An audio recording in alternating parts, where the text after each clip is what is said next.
ओम श्री शाम्ब शिवाय नमः। श्री गणेशाय नमः।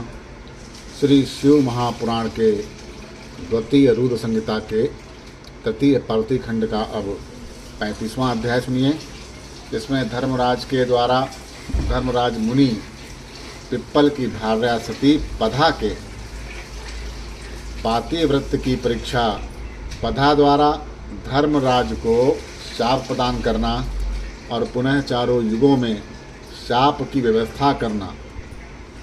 पाती व्रत से प्रसन्न होकर धर्मराज द्वारा पधा को अनेक वर प्रदान करना। महर्षि वशिष्ठ के द्वारा हिमवान से पधा के दृष्टांत द्वारा अपनी पुत्री शिव को सौंपने के लिए कहना। ये सारा वृत्तांत 35वें अध्याय में है। अब नारद जी कहते हैं ब्रह्मा जी से कि अनरण्यसं चरितं सुतादान समी समन्वितं सुतवाह गिरिवरस्तात किं चकार चा त्वाददः। एतात अनरण्य के कन्यादान संबंधी चरित्र को सुनकर गिरिश्रेष्ठ ने क्या किया उसे बताइए। तब ब्रह्मा जी कहते हैं कि अनरस्यं चरितं कन्यादान समिन्वतं श्रुत्वा प्रापृच्छ शैलशो वसिष्ठं सांजलि पुनः। एतात अनन्य का कन्यादान संबंधी चरित्र सुनकर गिरिराज ने हाथ जोड़कर वशिष्ठ से पुनः पूछा। क्या पूछते हैं शैलेश?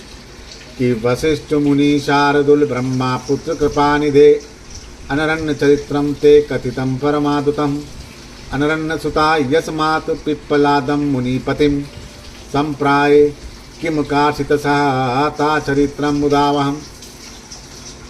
कि हे वशिष्ठ, हे मुनि शार्दुल, हे ब्रह्मा पुत्र, हे कृपानिधे, आपने अनरण्य का परम अद्भुत चरित्र कहा। तदंतर अनरण्य की कन्या ने पिपलाद मुनि को पति के रूप में प्राप्त करने के बाद क्या किया, वह सुखदायक चरित्र भी आप बताइए।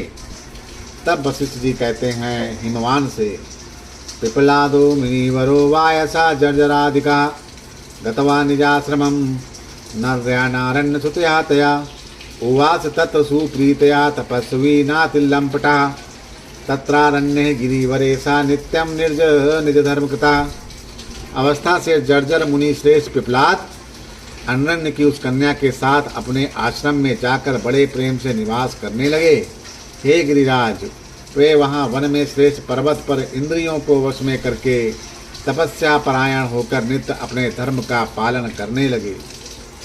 अथा नरण्यम कन्यासा श्रीशवे भक्तितो मुनिम